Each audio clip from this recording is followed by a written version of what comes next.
Hola, bienvenidos al canal de Dani Fernández. En este vídeo vamos a ver cómo funciona un exchange de criptomonedas. Veremos qué es un exchange y que no es al final nada más que un intermediario financiero que puede ser entendido igual que otros intermediarios financieros.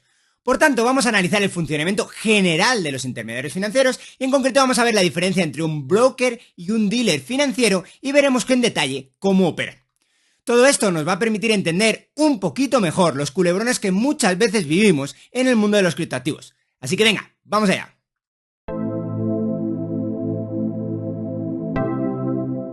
Venga, empecemos por lo más sencillo. De forma breve, un exchange de criptomonedas, o más generalmente en criptoactivos, no es más que un intermediario que pone en contacto a aquellos que quieren vender con aquellos que quieren comprar.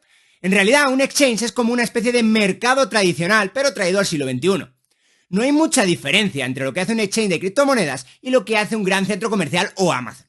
Básicamente reúnen en un mismo lugar, físico o virtual, a compradores y vendedores y hace que sea fácil para ellos encontrarse e intercambiar diferentes tipos de bienes. Las similitudes de un exchange en criptoactivos con un centro comercial son muy grandes. Con Amazon son todavía más grandes, ya que los exchanges operan, pues al igual que Amazon, en el mundo online, aunque eso sí, la mercadería de Amazon sí es sustancialmente diferente.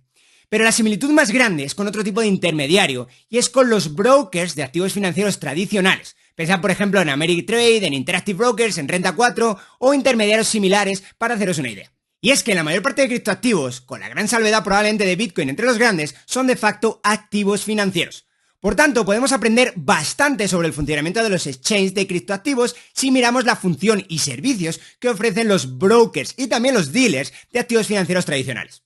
Bueno, veamos ahora entonces cómo opera un exchange en criptoactivos. Empecemos viendo qué es y cómo funciona el servicio de brokeraje y el servicio de custodia. El principal servicio que hace un exchange en criptomonedas es, en principio, el mismo que hace cualquier broker generalista de activos financieros. Aquí las diferencias entre lo que las finanzas se considera un broker y un dealer son importantísimas. Un broker pone en contacto a diferentes personas que quieren comprar y vender un activo o un bien y cobra una comisión por ponerlos en contacto. Así, por poner un ejemplo pues un poco tonto, cualquier agencia de compra-venta de vivienda o cualquier agencia que vende coches de segunda mano pueden ser entendidas como una especie de broker. Las agencias de colocación de vivienda no compran y luego venden la vivienda, simplemente hacen una especie de celestina, es decir, ponen en contacto al vendedor de la vivienda y a los potenciales compradores. En claro contraste, los dealers operan con su propia balance. Esto quiere decir que el mismo intermediario, el dealer, compra y vende el activo o bien y lo tiene en su posesión desde el momento en que lo compra hasta el momento en que lo vende. Un supermercado puede ser entendido como una especie de dealer. El supermercado, a diferencia de la gente del mercado inmobiliario, sí compra la comida que luego va a vender a sus clientes. Es decir, el supermercado es el dueño, aunque sea durante un cortísimo espacio de tiempo, de los bienes que luego va a vender a los clientes minoristas. Y bueno, una vez explicada la diferencia entre un broker y un dealer, surge evidentemente la siguiente pregunta y es ¿qué servicio proporciona un exchange de criptoactivos? Como decía en principio, el servicio que proporciona es el servicio de broker o brokeraje. Un exchange básicamente pone en contacto a compradores y a vendedores de criptoactivos cobrando una comisión por hacerlo. Usualmente la comisión puede ser explícita en forma de porcentaje sobre el monto o la cantidad transada o implícita en forma de mayor horquilla entre el precio de compra, también denominado ask, ahora voy a hablar de eso, y el precio de venta, también denominado bid. En cualquiera de los casos, la comisión existe y el exchange, como es lógico, gana dinero realizando esa actividad. Muy vinculado al servicio de broker de un intermediario financiero se encuentra el servicio de custodia. La custodia de criptoactivos funciona exactamente igual que la de cualquier otro activo financiero o incluso activos reales. El custodio, en este caso el exchange, se compromete a guardar los activos con la máxima diligencia. Esto implica que los activos están bajo su resguardo y supervisión, pero no, esto es importante, pero no bajo su poder. En el servicio de custodia los activos siguen legal y financieramente en poder de los clientes.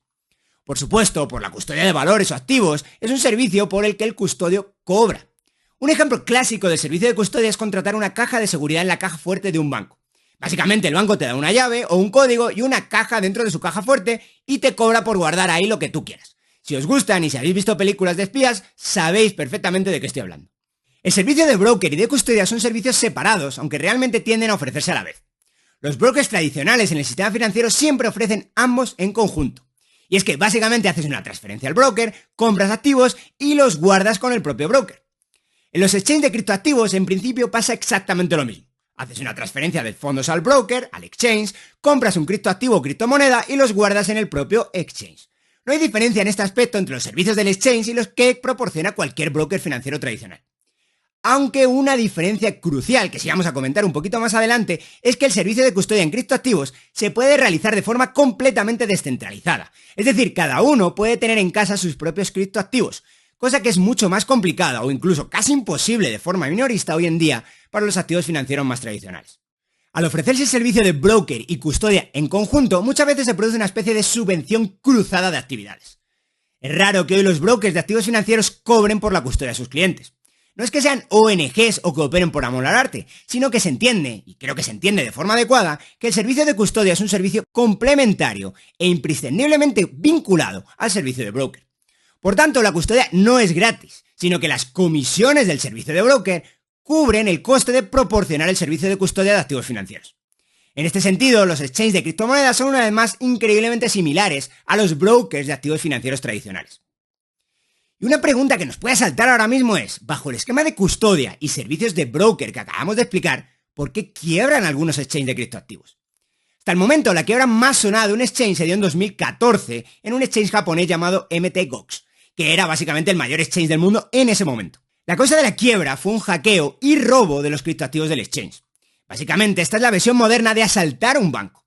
Por tanto, al igual que en el caso de cualquier custodio, los fallos de seguridad que acaban con enormes pérdidas de activos provocan que el custodio quiebre. Otra opción que puede llevar a la quiebra un exchange es que tenga una estructura de costes muy ineficiente, básicamente incapaz de sostener unas comisiones competitivas en comparación con la competencia. En este caso, unas comisiones demasiado elevadas podrían llevar a los clientes simplemente a intercambiar en otros exchanges. En este punto, la quiebra del exchange se daría por pérdida de clientes y sería similar a lo que puede ocurrir en cualquier otra empresa, de esta o de cualquier otra industria. En este caso, diríamos que los exchanges menos competitivos tienden a salir del mercado y ser reemplazados por los exchanges más competitivos. Sin embargo, muchos exchanges tienen problemas de liquidez. Un problema de liquidez básicamente implica que un agente no tiene suficientes fondos para atender los pagos relativos a sus pasivos. Es decir, un agente es incapaz de atender las demandas que le hacen los que poseen reclamos o deudas contra él en el momento en el que se hacen esos reclamos. Aunque los problemas de liquidez aparecen siempre en el sector financiero cada vez que hay una recesión o al menos cada vez que hay problemas económicos, en principio no es algo que debiera afectar a los exchanges. Los problemas económicos deberían afectar a los exchanges por el lado de la caída en la actividad. Y es que al final menos actividad significa menos intercambios de criptoactivos y menos intercambios de criptoactivos significan menos comisiones. Ahí debería empezar y acabar el problema de los exchanges en momentos económicos complicados. Sin embargo, en momentos económicos complicados, muchos exchanges afrontan problemas de liquidez. Y es que si el servicio principal que ofrece el exchange es brokeraje y custodia, en principio no debería tener ningún problema de liquidez derivado al menos de este servicio. Como ya hemos dicho, ni el broker ni el custodio tienen capacidad legal ni financiera para utilizar los activos custodiados por ellos. Por tanto, no pueden tener problemas de liquidez de ningún tipo para pagar a aquellos que tienen sus criptoactivos en su exchange, ya que, si no han sufrido problemas en la custodia, los activos están ahí para ser entregados a su disposición y a petición de los legítimos poseedores. Por tanto, si un exchange que ofrece actividad de broker y custodia tiene problemas de liquidez, lo más probable es que simplemente haya cometido una ilegalidad al haber utilizado los activos bajo su custodia para otros fines. Pero la situación muchas veces no es esta, sino que muchas veces los exchanges operan como si fueran dealers, no brokers, y aquí es donde se pone la cosa pues más que interesante. Realmente muchos exchanges en criptomonedas operan como si fueran dealers, no brokers. Ya hemos comentado, aunque no está de más recordar, que un dealer opera con su propio balance, es decir, el propio dealer compra y vende activos y bienes. Hemos puesto el ejemplo del supermercado, que nos sirve para ilustrar cómo opera un dealer, principalmente por el lado del activo. Pues vamos a ver ahora un poquito más en profundidad qué hace un supermercado. Un supermercado compra comida a otros intermediarios o a los productores de comida y luego la vende al público, a sus clientes. Cuando el supermercado compra comida, lo introduce en su activo y cuando la vende, sale de su activo. La operativa básicamente queda como veis en pantalla. Por tanto, un supermercado es simplemente un dealer que solo opera con su activo. Por supuesto, hay más detalles aquí como la forma en la que hace y financia sus compras, que es básicamente con las ya famosas en este canal letras de cambio. Pero hoy no nos interesa hablar de letras de cambio, así que pues básicamente dejo la anotación en el lado del pasivo simplemente como pues pasivos varios. Pero los dealers en los mercados financieros suelen hacer cosas pues mucho más interesantes que nuestro supermercado. Los dealers también operan por el lado del pasivo. Una operación sencilla de un exchange que opera como un dealer sería la compra por el lado del activo de un Bitcoin, por ejemplo, y por otro lado, el compromiso a entregar un Bitcoin por parte del exchange a un cliente. La operativa básicamente queda tan bien como veis ahora en pantalla. Puede parecer exactamente la misma operación que la del broker, sin embargo es radicalmente diferente en su fondo y su operativa, aunque el resultado pueda ser muy similar desde el punto de vista del cliente. Lo importante aquí es ver que el cliente en realidad no tiene un Bitcoin, sino una promesa a que el exchange le entregue un Bitcoin en el momento que éste lo solicite. Por supuesto, si la promesa del dealer es creíble, o si no se sabe muy bien la diferencia entre un dealer y un broker, el cliente puede creer que tiene efectivamente un Bitcoin en su poder. Pero nada más lejos de la realidad. Lo que tiene es una promesa a recibir un Bitcoin, una promesa creíble, que le hace el exchange. El caso que acabamos de ver es el caso de un dealer, con lo que se suele denominar un matchbook. Y perdón por los términos en inglés, pero es que realmente no sé muy bien cómo traducir esto. Un matchbook conlleva que el dealer no corre riesgos, ya que sus posiciones cortas, es decir, sus promesas a entregar activos, sus pasivos, en este caso bitcoins, están cubiertas o balanceadas por la posesión del mismo activo. En nuestro ejemplo, la promesa a entregar un bitcoin del exchange, es decir, su pasivo, está balanceada por la posesión de un bitcoin en el lado del activo. Nuestro exchange, con un matchbook, no está corriendo ningún riesgo. En el sector financiero, muchos dealers son los que se denominan market makers. Un market maker es básicamente aquel agente que provee de liquidez, o más bien negociabilidad al mercado de un activo. Realmente el concepto de liquidez pues está bastante mal utilizado aquí, y son los problemas de no diferenciar entre liquidez o los conceptos de liquidez y negociabilidad. Si queréis ver la diferencia entre ambos conceptos, pues os dejo un vídeo por aquí. La idea básica es que al existir market makers en un activo, nos aseguramos un mercado donde tanto los compradores como los vendedores siempre encuentran una contraparte contra la que intercambiar sus activos. Por eso se dice que la función de los market makers es la de proporcionar liquidez, o más bien negociabilidad, a un mercado. El caso es que los dealers proporcionan negociabilidad a un activo de dos formas, operando con su activo y operando con su pasivo. Si operan con su activo, necesitan tener cantidades enormes de dinero y del activo en cuestión para ser capaces de intercambiar los dos en cualquier momento. El caso es que la forma más utilizada no es esta en el mercado financiero, sino más bien esta segunda que os voy a comentar. La segunda forma es manejando simultáneamente la posición del activo y la posición del pasivo. Esto es manejando la cantidad de activo que poseen y la cantidad de activo que se han comprometido a entregar. El ideal es que el market maker puede estar constantemente comprando y vendiendo activos con una posición neta en el activo, idealmente cercana a cero. La forma concreta en la que se manejan los dealers se hace con el denominado modelo de Traynor, que quizá pues podemos explicar en detalle en otro vídeo, pero básicamente os voy a dejar una referencia en la descripción. Lo importante aquí es que el dealer a veces tiene cantidades netas positivas del activo, es decir, posee más activo que promesas a entregarlo, y a veces tiene cantidades netas negativas del activo, es decir, tiene menos activos que promesas a entregarlo. En otras palabras, los market makers buscan un matchbook, pero muchas veces se salen de su objetivo. Idealmente, con un pequeño movimiento de los precios a los que está dispuesto a comprar o vender activos el market maker, puede corregir estos desbalances. Lo importante aquí es que el objeto final de un market maker o dealer es mantener una posición neta cercana a cero. La pregunta que seguro que os estáis haciendo es, bueno, si al final el dealer quiere tener una posición neta de cero, pues ¿por qué no se convierte en un broker como hemos visto antes? Y pues sería todo más sencilla su vida y no corre ningún riesgo de liquidez. La respuesta es que aunque dealer y broker son negocios aparentemente iguales, en el fondo son bastante diferentes. El dealer consigue su beneficio de ser siempre el agente económico que está disponible a comprar o vender un activo. Esto necesita un poquito de explicación extra, así que venga, vamos a verlo. Todos los activos financieros tienen dos precios. En realidad todos los bienes los tienen, pero bueno, eso es otra historia. En el ámbito financiero decimos que existe un precio al que cualquiera de los mortales compramos y otro precio al que cualquiera de los mortales vendemos. En la jerga financiera esos precios son el bid y el ask. El precio al que compramos, el precio ask, es el más alto y el precio al que vendemos, el bid, es el más bajo. Así, si cualquiera de nosotros va al mercado y compra y vende un activo financiero de forma instantánea o simultánea, perdemos dinero. El caso es que el diferencial entre estos precios, el spread bid-ask, lo arbitran los market makers en su forma de dealer que acabamos de ver. Los market makers son aquellos que están dispuestos a tomar siempre la posición contraria a los vendedores o compradores minoristas. En este sentido, compran al precio bajo o bid y venden al precio alto o ask, y de ahí provienen sus beneficios. Y por supuesto, ninguna función económica se realiza gratis. Los market makers dan liquidez al mercado, que duda cabe, pero no lo hacen gratis. Para conseguir ponerse de forma instantánea siempre en la posición contraria a la de cualquier comprador o vendedor en el mercado, usualmente operan con su propio balance, como ya hemos dicho. Si existe mucha presión de compradores, ellos se comprometen a entregar el activo y van acumulando posiciones netas negativas. Es decir, acumulan más promesas a entregar el activo que activo tienen. Por el contrario, si existe mucha presión de vendedores en el mercado minorista, los market makers compran los activos y van acumulando posiciones netas positivas, es decir, acumulan más activos que promesas a entregar los activos. Y ya hemos dicho que los market makers quieren evitar posiciones netas positivas o negativas, pero no hemos explicado todavía la razón. Los market makers sacan dinero de arbitrar el diferencial bid-ask que os acabo de comentar, no de especular con el precio de los activos. De esta manera, un market maker no quiere tener más activos que promesas a entregar activos, porque entonces tiene una posición positiva al precio del activo.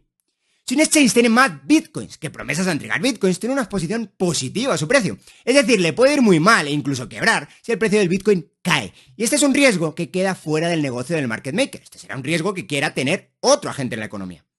Por otro lado, un market maker no quiere tener más promesas a entregar el activo que activo posea por motivos análogos. En este caso, un crecimiento en el precio del bitcoin podría quebrar al exchange. Igualmente importante en este último caso, en el de acumular una posición neta negativa, es que el exchange podría sufrir una crisis de liquidez si es que se acumulan las peticiones a entregar bitcoins de los clientes. Es claro que al tener una posición neta negativa, pues faltarían algunos bitcoins para satisfacer a todos los clientes. Por tanto, los market makers quieren tener una exposición neta de 0. Para evitar acumular posiciones netas positivas o negativas, los market makers van cambiando gradualmente el precio al que están dispuestos a comprar o vender el activo. Así, si hay una presión compradora en el mercado de un activo, el market maker acumulará una posición neta negativa. Básicamente prometerá entregar más cantidad del activo.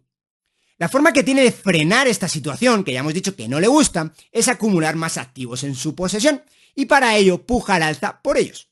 También quiere evitar que la presión compradora de los clientes finales continúe, y para ello se ofrece entregar los activos a precios cada vez mayores. Básicamente los desincentiva a que vayan a su exchange. En términos financieros, esto significa que incrementa tanto el precio bid como el precio ask al que está dispuesto a comprar o vender el exchange. La idea es que el market maker acumule más activos y tenga menos obligaciones a entregar el activo. Por el contrario, si el market maker acumula una posición neta positiva, es por la presión vendedora del resto del mercado. Recordemos, el market maker toma la posición contraria a la del resto del mercado. En este caso, la forma que tiene de evitar acumular una cantidad muy grande del activo es bajar tanto los precios a los que está dispuesto a comprar y a vender el activo. Un menor precio al que está dispuesto a comprar el market maker conlleva que menos clientes querrán vender. Y un menor precio al que está dispuesto a vender el market maker significa que más gente estará dispuesta a comprar el activo. Por supuesto, nada de esto ocurre al unísono en todos los market makers. Por eso, diferentes exchanges tienen diferentes precios de compra y de venta para el mismo activo. Aunque los precios a los que se vende y compra un Bitcoin en diferentes exchanges son similares, nunca son exactamente iguales. Existe una posibilidad para clientes minoristas de hacer arbitraje entre los precios de los activos entre diferentes exchanges, pero eso es algo que ahora mismo se sale un poquito del propósito de este vídeo. Lo que sí sabemos ya es la razón por la que el mismo activo tiene precios ligeramente diferentes en diferentes exchanges. Por tanto, el negocio de un dealer es intermediar el spread entre el bid y el ask en el precio de un activo. Los brokers que hemos visto antes se colocan usualmente encima de los dealers. Los brokers acuden a los dealers muchas veces como contraparte para realizar las ventas o las compras que les ordenan hacer sus clientes. Es decir, el broker muchas veces no es más que un cliente más del propio dealer. Por tanto, no, el servicio de broker y el servicio de dealer son más complementarios que sustitutos. Ni dan el mismo servicio ni tienen la misma función económica o financiera. En los mercados financieros tradicionales, los dealers suelen lidiar con clientes mayoristas y los brokers suelen lidiar con clientes minoristas.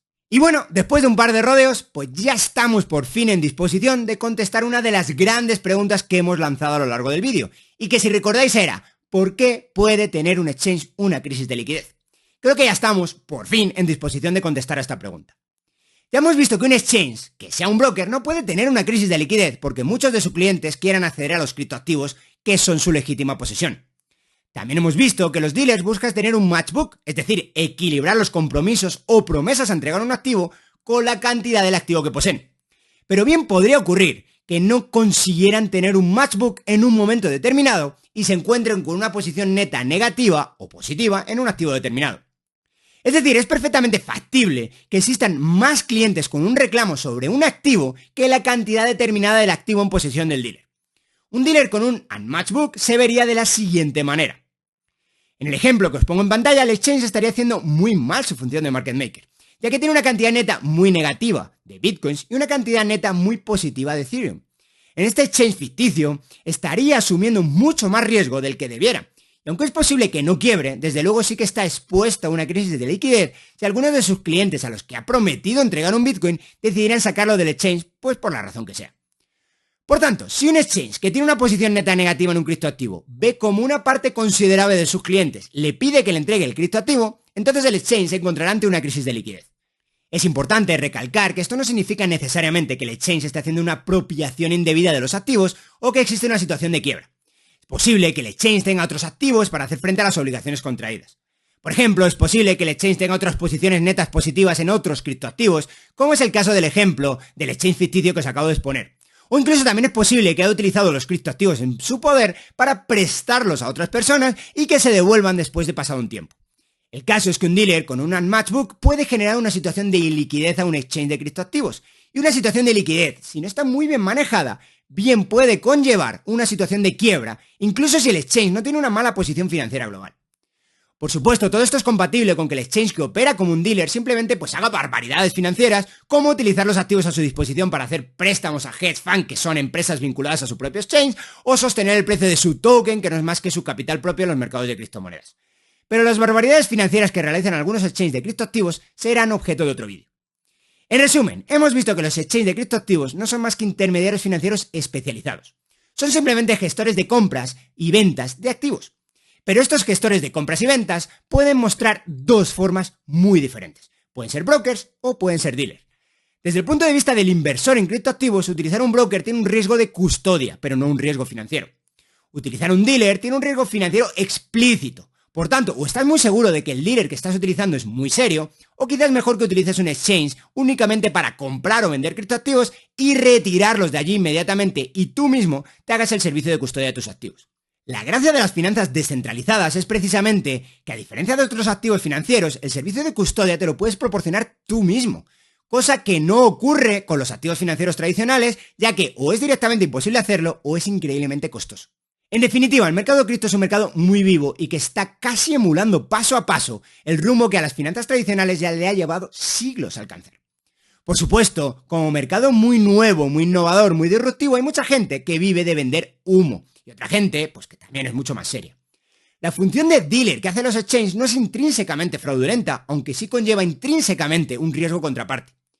Riesgo contraparte que es relativamente más fácil de burlar, de evitar en el mundo de los criptoactivos que en el mercado financiero tradicional. Y bueno, hasta aquí llega el vídeo de hoy. Si te ha gustado, déjame like y suscríbete al canal y dale a la campanita. Y si quieres apoyar la continuidad del canal, te invito a que te pases por mi página de Patreon, que podrás encontrar en la descripción. Nos vemos en el próximo vídeo.